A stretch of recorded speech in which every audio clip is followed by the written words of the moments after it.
Sanders won the 2016 New Hampshire primary with 60% of the vote.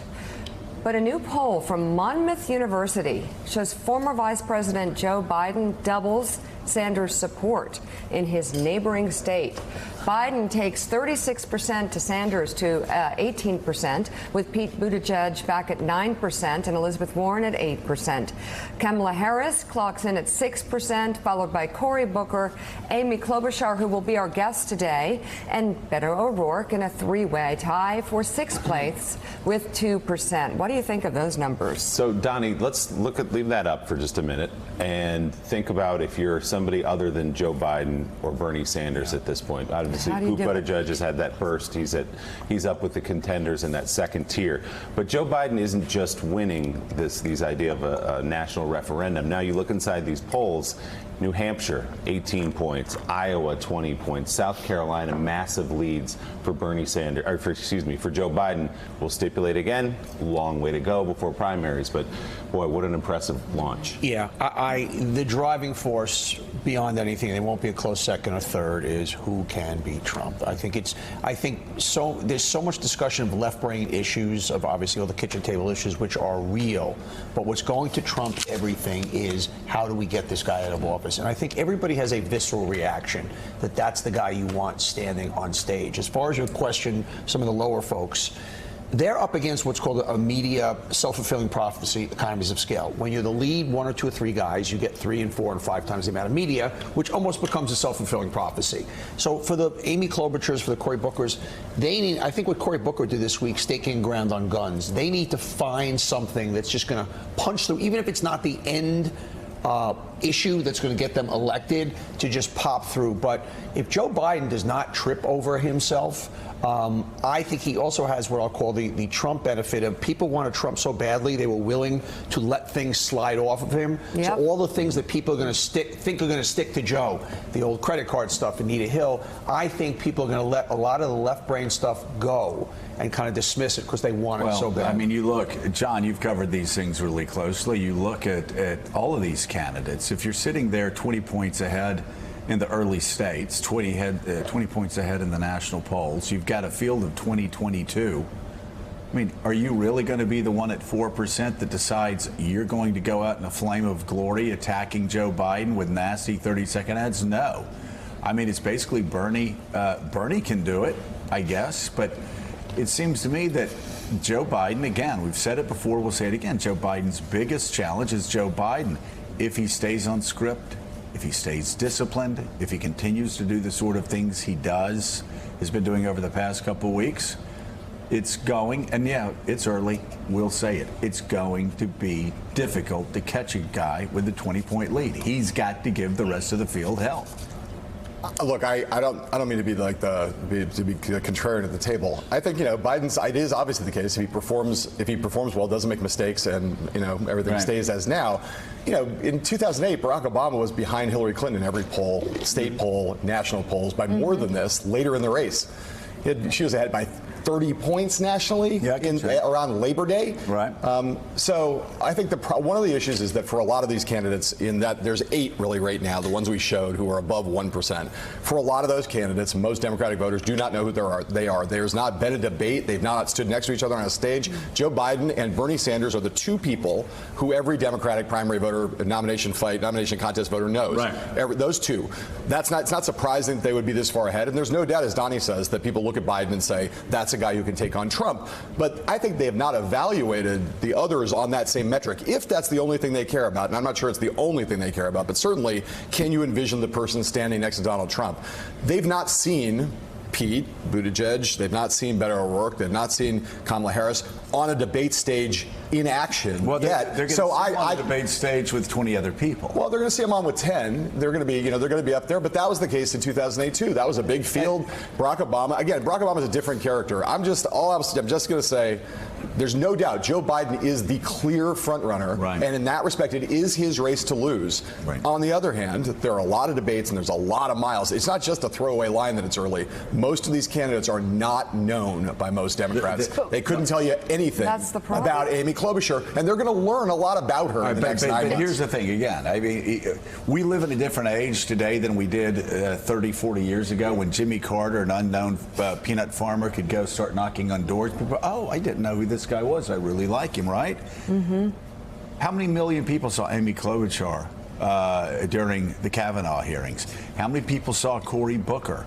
How many people know who Elizabeth Warren is? I mean, we live in a different age where if you're voting in Kamala Harris, if you're voting in a Democratic primary, chances are really good. I agree. You have seen all of these candidates. So I think Michael Bennet is the exception. I think maybe some people don't exactly know who Michael Bennet is. Mayor Pete, obviously, came out of nowhere and has a lot of excitement behind him. But I just think this year it's going to be very difficult. What has Kamala Harris done since her announcement? What's Beto been doing? What have they all been doing? You know what? Kamala's been Kamala in the doing investigation. hearings. Hearings She's are been strong. Yeah, she's been in the amazing. hearings. She's been strong. But my point is this. It's hard for these candidates, Caddy. They get attention because not only are they competing with the top 2 or 3 Democratic candidates, they're competing with the noise of Donald Trump every day. And that is a lot of noise. It's hard to break through that. I mean, I agree with you that Democrats have been so focused on taking back the White House for the last 2 years that they have been paying attention. Particularly the Democrats who are motivated enough to vote in the primaries, they're focused on this race. They do know who these candidates are, and they did watch the Kavanaugh hearings, and they did watch the Barr hearings, and they did see Kamala Harris and Cory Booker and Amy Klobuchar perform in Right. those hearings. Joe Biden got some criticism for the video that he released when he came out because it wasn't full of policy ideas and what he was going to do. His tactic actually, at least for the moment since he's launched, has worked for him. He's run on Trump. Right. He's run on being the guy that can beat Trump. That video was all about, I'm the guy that can beat Trump. That's what I can do for you. And I think that that strategy, Right. which some at the beginning said, well, where's the policy? You know, what are you going to do? His strategy is right for him for the moment. You know, Donnie, I always said in 2008 that the Obama campaign marketed Barack Obama like, you know, a bag of potato chips or like... Joe Kennedy will sell Jack like soap. There was Yeah, a like machine. soap or a can of Coke, Coke or Pepsi, which again, it's not an insult because, as you said, Joe Kennedy said, we're going to sell you like your soap. And that's what all of this branding's about. It just is. Whether that offends you or not, it's been the truth forever. It still is the truth. So answer me this question. I own Dove soap, right? Mika owns Irish Spring. And then there are 18 new soaps out there. And we've got all the money. And the more money we have, the more market share we have, the more Wall Street invests in us. You don't think money's not pouring into Joe Biden's coffers right now? And you have Donnie soap. How are you going to? Yeah, exactly. That's not going to make. No. But the analogy went off the tracks. You I just name got whatever sick. soap Sound you appealing. want to name. You decide you're going to start making soap in Fort Lee. Yeah. How in the world are you going to catch up? Here's the problem with the new with soap the market that's gonna come on. saturation. The top soap has such an emotional benefit because this is a soap that has come on and said, we are going to clean up the climate. This is a soap that something you're so concerned about that this soap has the ability to do something that the other soaps have. So the more your new soap takes a shot at that soap, it's wait, I want this to happen so badly, don't knock this other soap. So Biden sits in a place, it's not about Biden.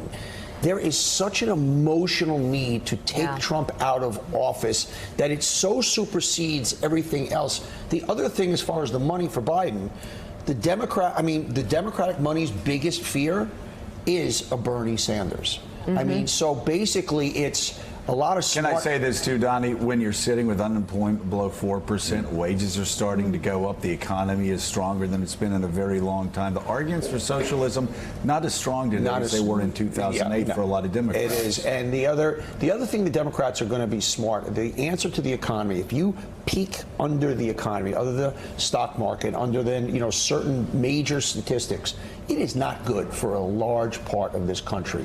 And I think the Democrats are going to say that's Trump's economy. It's not your economy, because when you drill down into the numbers for the overwhelming majority of Americans, it's still going in the wrong direction. So there is a turn on the economy, but to your point, the socialism war will get Trump re-elected, period. By the way, Donnie clearly is the Axe body spray of soaps, which is to say he doesn't actually clean you, he just covers the smell. Ew. Yeah. That's Oh, what that's- Donnie oh, does. Thank you. No, I will say something that you brought up. You brought up. No, it's Sorry, interesting. that You was brought up Dove.